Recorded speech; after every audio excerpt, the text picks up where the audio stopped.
YouTube પર video viral કરવા છે તો ચાલો સમજીએ એની પાછળની સાયન્સ શું છે. ઘણા લોકોને લાગે છે કે વાયરલ થવું એ તો નસીબની વાત છે, પણ શું એ સાચું છે? ના, એ બિલકુલ નથી. વાયરલ થવા પાછળ એક આખી સ્ટ્રેટેજી કામ કરે છે. ચાલો એને સ્ટેપ બાય સ્ટેપ જોઈએ. બધી તૈયારી વિડીયો રેકોર્ડ કર્યા પહેલાં જ કરવી પડે છે.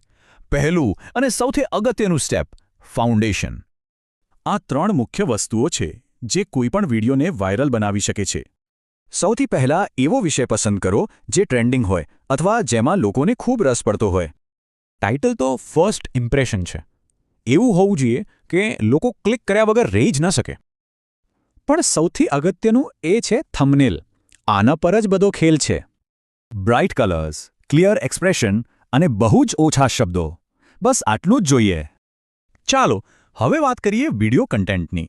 એને કેવી રીતે એન્ગેજિંગ બનાવવો. વિડીયોની પહેલી 10 સેકન્ડ જો એમાં દમ હશે તો જ લોકો આખો વિડીયો જોશે. એકદમ જોરદાર હોકથી શરૂઆત કરો, ફાસ્ટ એડિટિંગ રાખો અને છેલ્લે લાઇક સબસ્ક્રાઇબ માટે કહો.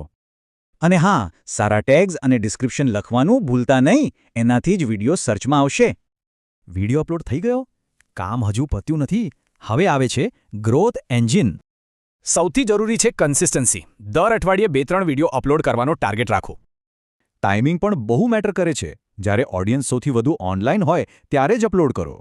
આવતી કોમેન્ટ્સના જવાબ આપો, શોર્ટ્સ અને કોમ્યુનિટી પોસ્ટનો ઉપયોગ કરીને એન્ગેજમેન્ટ વધારો. પોતાના એનાલિટિક્સ ચેક કરતા રહો. ડેટા જ બતાવશે કે શું કામ કરી રહ્યું છે.